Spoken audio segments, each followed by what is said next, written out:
बिस्मिल्लाहिर्रहमानिर्रहीम अस्सलाम वालेकुम वरहमतुल्लाहि वबरकातुहू। मरगरो ज़ेम सलमान शाह او تاسو ګوره پښتو نالج فیکټری ملګرو تاسو بعد جلپری باره کې اوریدلی وی خو ډیر خلک پدې یقین نه کوي. خو نن درته زه سداسي ویډیوز خایم چې تاسو به پدې مخلوق باندې سنه یقین راشي.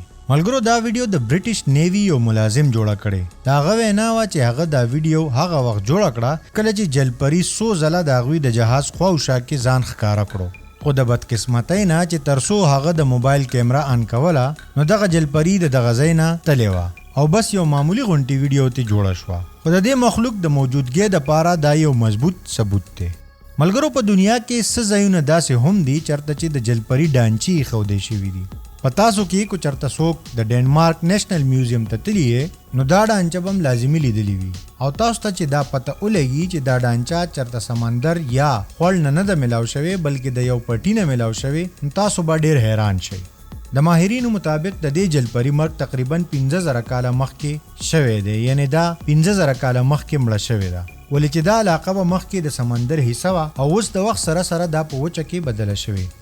ملګرو دلته زه تاسو سره د انډیا یو ویډیو شیر کوم چې د انډیا میانو نیولو والا یو داسې مایع ونیو چې د عامو میانو په شان نه و. دا د جلپری په شان هم نه و، خو د دې جسم نیم د مئی په شان او نیم د انسان په شان ښکارېدو، لکه د دې خېټه او لاسونه.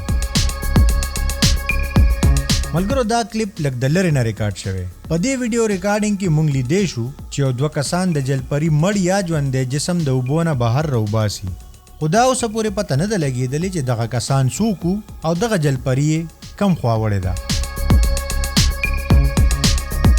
ملګرو د کیپ ټاون ساوت افریقې یوې ښځې دعوه کړې ده چې هغې یو ځل نه صرف جلپری لیدلې بلکې د هغې مدد یې هم کړی دی. د هغې د وینا مطابق هغه د سمندر په غاړه موجوده وه چې اچانک د عجیبه چغو اوازونه هغې واورېدل او چې نږدې ورغله نو هغې جلپری ولیده، کومه چې کیدی شي د سمندر غټو غټو چپو وچې ته راوړې وه او اوس یې د واپس تلو توان نه لرو. د دغې ښځې مطابق هغې د جلپری مدد وکړو او هغې سمندر ته ورسوله او بیا جلپری په سمندر کې غیبه شوه.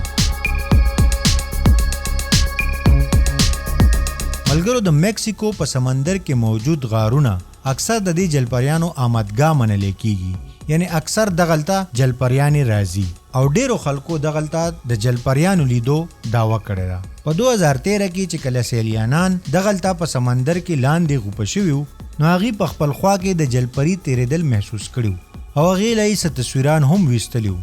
خو د بدقسمتۍ نه صرف په یو تصویر کې د جلپری جسم لږ ښکاره شوی و. همدغه هغه مقام دی چېرته چې بیا وروستو د میکسیکو حکومت د جلپریانو مجسمې هم ولګولې. ملګرو دلته د بلغاریا نه میلاو شوي د دې ډانچو ذکر کول هم ضروري دي. کله چې په 2012 کې دا سارې قدیمه والا په کودایۍ کې دا ډانچې میلاو شوي وي او خلک یې حیران کړي وو. دراصل دلته یو نه بلکې 2 ډانچې میلاو شوي وي چې پکې یو د انسان او بله د جلپری وه. د دې دواړو خپلو کې څه رشته وه، دواړه یو ځای مړه شوي وو. داسې ډېر سوالونه دلته په ذهن کې راځي خو د دې سوالونو جوابونه لا تر اوسه پورې ممکن شوي نه دي. ملګرو کو ویډیو مو خوښ شوي وي نو لایک او شیر لازمي کوئ او چینل د سره سبسکرایب کړئ. د خپل ځان او چار چاپېره خلکو ډېر خیال ساتئ. سلمان شاه له ورکوي اجازت. د الله په امان.